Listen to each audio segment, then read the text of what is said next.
Bonjour, Lyon Décideur TV au cœur de Samatch, la rencontre des entrepreneurs organisée par le MEDEF Lyon-Rhône, dont nous accueillons à présent le président Gilles Courtex. Bonjour. Bonjour. Et merci d'avoir accepté notre invitation. Alors après le printemps des entrepreneurs, puis l'Odyssée des entrepreneurs, voici Samatch, la rencontre des entrepreneurs, un événement dont la fréquence n'est plus annuelle mais biennale. Pourquoi ?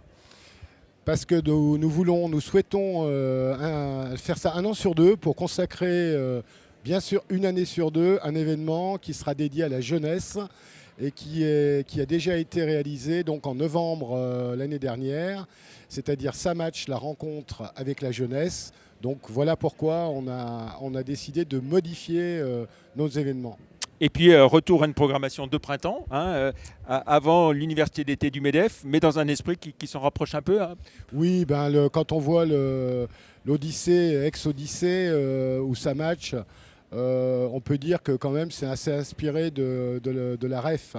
Hein, c'est de là que c'est parti d'ailleurs. Voilà, la rencontre des entrepreneurs. Rencontre des entrepreneurs de France qui se passe toujours fin août pour le MEDEF national et à Paris. Donc c'est un événement qui est concentré pour nos entrepreneurs sur une matinée de plénière, et ce qui permet d'avoir pas mal d'intervenants et de faire en sorte qu'on soit inspiré, je dirais. Voilà. Alors un thème général pour cette journée, 2030 et après. Qu'est-ce qu'il vous inspire, ce et après ? Et après, pourquoi ? Parce que le chemin, je pense, va être assez long. Et c'est pas après avoir entendu ce que j'ai entendu ce matin que je pourrais dire le contraire. 2030, c'est qu'un palier, mais c'est important d'être dans la direction. Et on sent bien, d'ailleurs, dans ce qu'a dit ce matin Jean Covici, monsieur Jean Covici, il a dit, il a pris des diagrammes sur 2050, 2040. Donc vous pensez bien qu'il ne faut pas seulement 2030, mais après, mais on est vraiment dans une grande transformation. Alors en sens inverse, si je vous dis 2030 et avant, donc il y a 2023, 2024, ça va mieux côté chômage, apprentissage, création d'entreprises aussi, mais des inquiétudes sur l'immobilier, la construction, un secteur que vous connaissez bien en plus. Oui, je crois que vous avez eu d'ailleurs une interview du président de la fédération du BTP. Je suis moi-même dans le secteur de la construction, donc c'est très compliqué au jour d'aujourd'hui. À cela, bien sûr, s'ajoute une hausse des taux, une rareté du foncier, des coûts de construction qui augmentent. Mais bon, il faut rester optimiste. Il y a un besoin en logement et pour moi, la situation devrait se rétablir, mais après une année 2023 qui me paraît quand même très très compliquée. On sait que la situation est compliquée, notamment ici, dans la métropole de Lyon et dans la plupart des métropoles, bien sûr. Les constructions sont au plus bas, on a moins de 3000 logements. Il y a à la fois une volonté affichée de construire des logements sociaux, mais des permis de construire qui ne sont pas signés. Et puis la problématique zéro artificialisation nette. Comment est-ce qu'on s'en sort finalement alors ?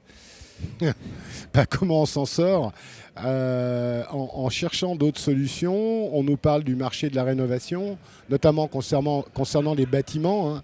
La réorientation aussi des usages, transformation de bureaux en logements, mais ça prend quand même du temps. Et puis, je pense qu'il faudra de toute façon qu'il y ait des choses qui se passent au niveau, je dirais, de nos décideurs politiques, afin de permettre à nouveau à nos primo-accédants de pouvoir devenir propriétaires, parce qu'il y a un manque flagrant de logements. Et ce qui met vraiment en précarité un bon nombre de personnes, et surtout les plus modestes. Où en sont justement vos relations avec la mairie de Lyon, la métropole de Lyon ? On sait que vous n'étiez pas forcément sur la même longueur d'onde sur les questions liées à l'attractivité. Alors, avec la métropole et avec la ville de Lyon, en termes de relations, elles sont bonnes. Mon rôle, c'est surtout de pouvoir leur faire remonter les problématiques donc, que nos entreprises rencontrent. Le logement en est une, puisque nous, nos salariés, quand on les recrute, il faut les loger.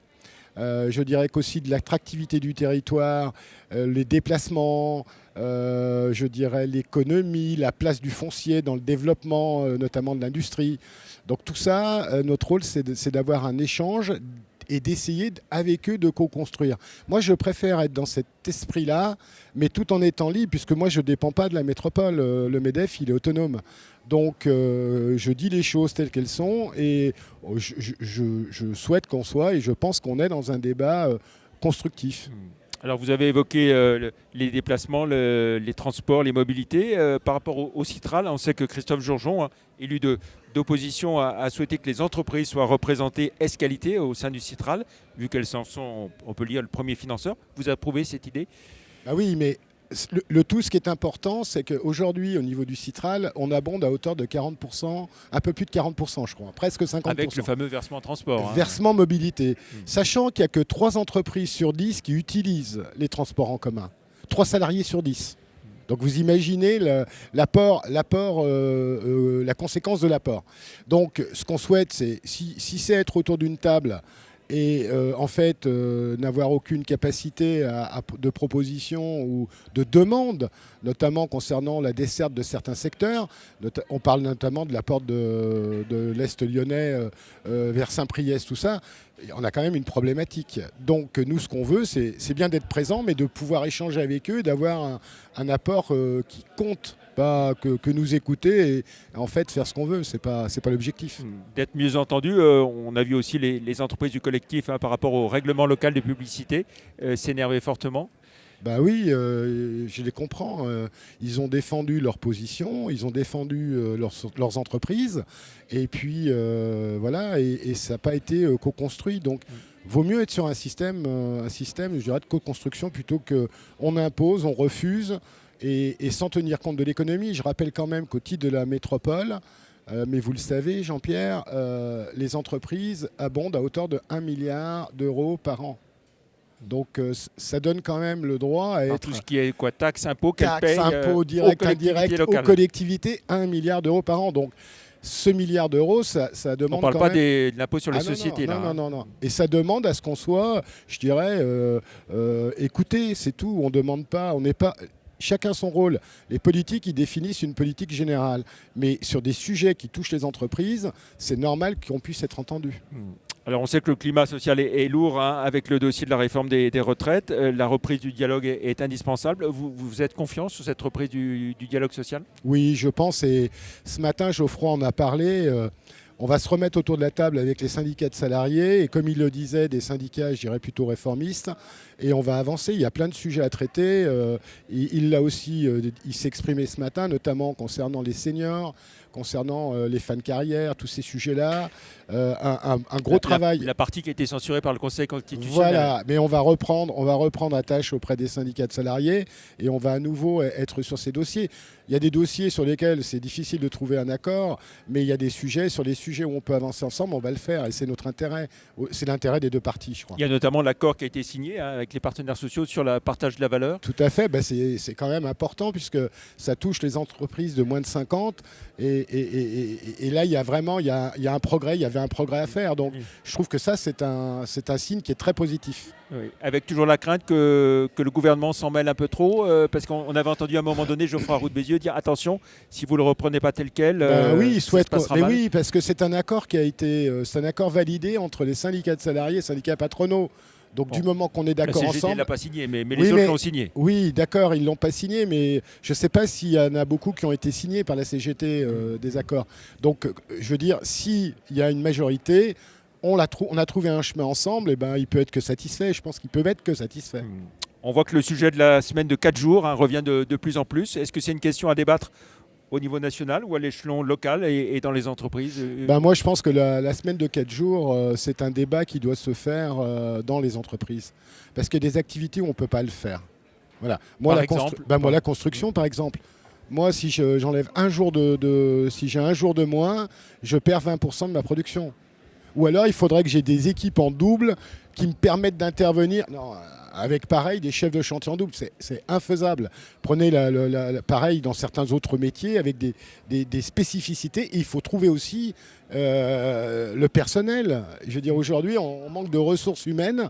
Donc, s'il faut en trouver plus pour faire la même chose, ça va être très compliqué. On n'y arrive déjà pas. On n'y arrive déjà Donc pas. vous dites, dans une entreprise comme Ça dépend. LDLC, il n'y Mais a pas de oui, souci parce mais que c'est très bien. il a pu l'absorber quasiment sans embaucher. Bah, à la limite, vous voyez, par Voilà. exemple, moi j'ai un secteur d'activité qui est la promotion immobilière dans le groupe. On ferait 4 jours, bah, je pourrais le faire. Mais pas dans la construction, c'est pas possible. Et là, ça vous Impossible. pose le problème Et ben d'égalité entre après, je vais les avoir des gens entreprises qui au sein vont du dire, groupe. Voilà. si tu travailles ils ont là, tu as droit droit à ça, et si tu travailles là, tu n'as pas droit à ça. Quelles sont les grandes priorités de Gilles Courtex, président du MEDEF Rhône, jusqu'à la fin de l'année, hein, Oui, donc la priorité, si vous voulez, c'est de rester dans les sujets qu'on s'était donnés, c'est-à-dire la place de l'entreprise au cœur du territoire. Donc on a repris des contacts et on a repris attache auprès des élus. On a à nouveau des rencontres, on a un comité de la ZFE qui s'est mis en place. Je veux dire, tout ça, ça va dans le bon sens. Il y a aussi des travaux qui sont faits, notamment, je dirais, d'un point de vue fonctionnement général du MEDEF. La jeunesse, c'était le sujet, on va continuer, parce que c'est l'avenir. Donc, ça sera vite passé. Et on a une assemblée générale le 28 juin 29 juin, où le 29 juin, on aura donc les candidats potentiels à l'élection au MEDEF national, qui seront invités, qui pourront nous parler de leur programme. Donc Patrick Martin est invité, Dominique Carlac est invité, ainsi que tous les candidats. Pierre Brageux, etc. Voilà. Alors justement, pour cette présidence nationale du MEDEF, est-ce que vous êtes forcément derrière Patrick Martin parce que c'est le régional de l'État? Bah écoutez, je veux dire, c'est pas forcément, c'est-à-dire qu'à un moment donné, oui, il a un avantage, c'est quelqu'un qu'on connaît, il a présidé le MEDEF régional. Moi, je connais Patrick depuis des années, mais surtout aujourd'hui, je veux dire, dans le programme des autres candidats, ce qui est important, c'est de retrouver et de se dire, le futur candidat sera capable de porter la voix des entreprises dans les 5 ans qui viennent, tout en étant à un moment donné aussi ferme sur certaines positions et en même temps avec une ouverture. Et ça ne sera pas simple.